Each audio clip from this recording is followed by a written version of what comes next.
तो जैसा कि आप लोगों ने पिछले पार्ट में देखा था कि होली वॉर के दौरान गॉड ऑफ वॉर सू टियन मारा जाता है और उसकी सोल के 72 फ्रैगमेंट्स पूरी दुनिया में फैल जाते हैं, जिससे गॉड्स वो और हारने लगते हैं। तभी सुप्रीम गॉड अपनी पावर्स का इस्तेमाल करके सभी गॉड्स और डीमंस को एक सील के अंदर कैद कर देते हैं, जिसे तोड़ने के लिए उन्हें गॉड ऑफ वॉर सू टियन के 72 स्पिरिट फ्रैगमेंट्स की जरूरत थी, जिस पर कुछ celestial being god of war सू टियन के होली वेपन को ढूंढने अर्थ पर आते हैं, क्योंकि उस वेपन में उन फ्रैगमेंट्स को सेंस करने की पावर थी। जहां पर उन्हें पता चलता है कि वो वेपन 2 डीमन हंटर भाइयों के पास थी, जिनके फादर को एक डीमन ने मार दिया था। जिस पर वो सेलेस्टियल बीइंग उनसे वो स्टाफ लेने की कोशिश करते हैं, पर वो देखते हैं कि उस स्टाफ ने कीचैन को अपना ऑनर बना लिया था। जिस पर वो सेलेस्टियल बीइंग उन दोनों भाई को लेकर वापस से फेरीलैंड जाने लगते हैं, जहां पर रास्ते में एक लड़की कीचैन से वो स्टाफ चुरा लेती है, जो कि एक डीमन के लिए काम कर रही थी, जिसने उसकी सिस्टर को किडनैप कर लिया था। जिस पर वो सभी उस डीमन से लड़ने जाते हैं, जहां उन्हें पता चलता है कि उस डीमन के पास एक स्पिरिट फ्रैगमेंट्स की पावर है। इसी दौरान कीचैन का भाई जैन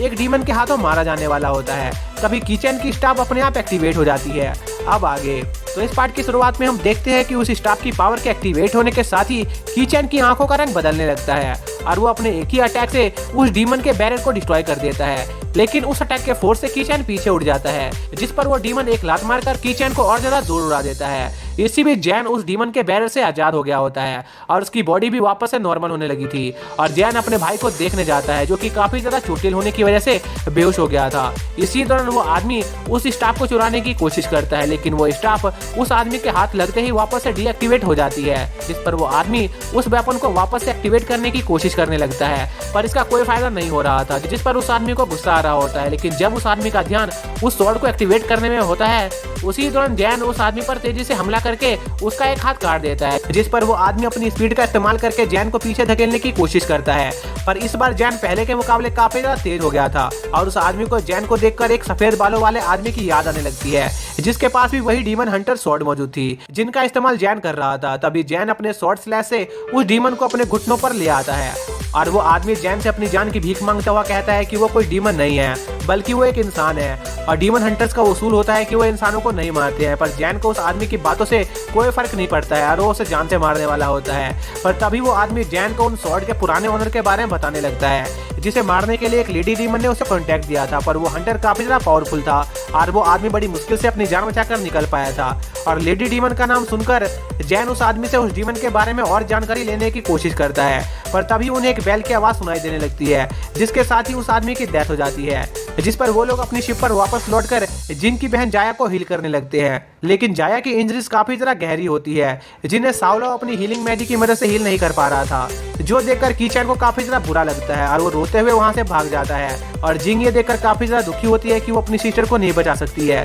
तभी सावलो को जाया को बचाने का एक आइडिया आता है, जिसके लिए वो जाया की स्पिरिट को उसकी बॉडी से निकालकर बाद में उसे गॉड्स की मदद से एक नई बॉडी में रिकार्नेट कर सकता था, जो सुनकर जिंग इसके लिए तैयार हो जाती है। जिस पर सावलो जाया की स्पिरिट को निकालकर जिंग के रिंग में स्टोर कर देता है। इसी दौरान जैन अपने भाई को उसकी स्टाफ वापस लौटाने जाता है, जहां पर कीचैन जैन से पूछता है कि आखिर उस स्टाफ ने उसे क्यों चुना, जबकि वो इतना ज्यादा कमजोर है। जिस पर जैन कीचैन का हौसला बढ़ाते हुए कहता है कि वो सबसे ज्यादा टैलेंटेड है, इसलिए उस स्टाफ ने उसे चुना है और उसे पूरा यकीन है कि वो लोग उन सभी फ्रैगमेंट्स को ढूंढने के बाद जाया को जरूर बचा लेंगे। जिस पर कीचैन वहां से खुश होकर चला जाता है और कीचैन के वहां से जाने के बाद जैन अकेले में उन डीमन हंटर स्वॉर्ड के पिछले ओनर के बारे में सोचने लगता है। इसी दौरान शिप के अंदर जियाओबाई और सावलो कीचैन को वो 2 स्पिरिट फ्रैगमेंट देते हैं, जिन्हें वो स्टाफ ऑब्जॉर्व कर लेता है और जियाओबाई कीचैन को फिर से वो स्टाफ खोने से मना करती है। तभी वहाँ पर जैन आ जाता है, जो उन लोगों से उनकी जर्नी आगे जारी रखने को कहता है, जिस पर जिंग भी उनकी मदद करने की रिक्वेस्ट करती है, लेकिन जियाओबाई इसके खिलाफ होती है और इस बात पर उन दोनों की बहस चलती रहती है। इसी बीच वो लोग एक नए शहर पहुंच जाते हैं,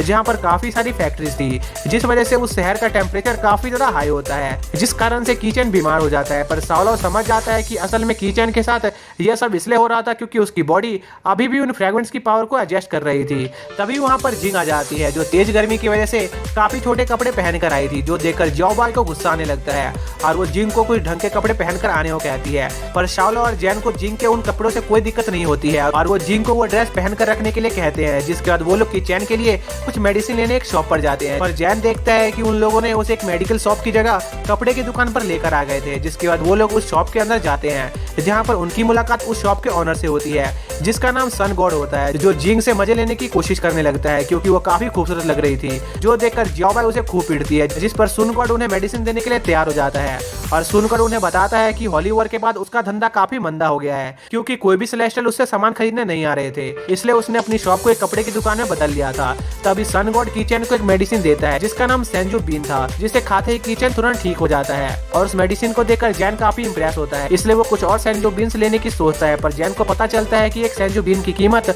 2 सेलेस्टियल कॉइन्स थी, जो कि इंसानी रुपए में 10 करोड़ होता है, जो सुनकर जैन की हालत खराब हो जाती है, जिस पर सावलाव जैन के बैंक में 1000 करोड़ रुपए सेंड करता है ताकि वो उन मेडिसिन को खरीद सके। जिसके बाद जियाओबाई सन गॉड से उस सिटी में मौजूद उन सभी फैक्ट्रीज के बारे में पूछती है, जिस पर सन गॉड उन्हें बताता है कि करीब 100 साल पहले उस सिटी में एक बड़ा सा मीटेरोइड आकर गिरा था, जिसके अंदर काफी ज्यादा एनर्जी मौजूद थी जो अपने आप ही जनरेट हो रही थी, इसलिए इस सिटी में मौजूद लोगों ने उस मीटेरोइड की पावर को हार्नेस करने के लिए कई सारे फैक्ट्रीज बना दी, जिनका मालिक फायर डीमन होता है, जो सुनकर जियाओबाई को काफी ज्यादा गुस्सा आने लगता है और वो सन गॉड से पूछती है कि आखिर वो एक डीमन की सिटी में क्यों काम कर रहा है, जिस पर सन गॉड जियाओबाई को बताता है कि फायर डीमन पहले के मुकाबले काफी ज्यादा ताकतवर बन गया है, इसलिए वो उसे नहीं हरा सकता था और उसे मजबूरन उसके अंडर काम करना पड़ रहा था, जिस पर सावलाव को थोड़ा शक होता है और वो कीचेन को उसका स्टाफ चेक करने को कहता है और कीचेन के ऐसा करते ही सावलाव को उस मीटेरोइड के लोकेशन से काफी ज्यादा सिग्नल्स आने लगते हैं, जिसका मतलब यह था कि उस मीटेरोइड के अंदर गॉड ऑफ वॉर के स्पिरिट फ्रैगमेंट्स का एक पार्ट मौजूद था, जिसकी पावर्स को हार्नेस करके फायर डीमन इतना ज्यादा पावरफुल बन रहा था,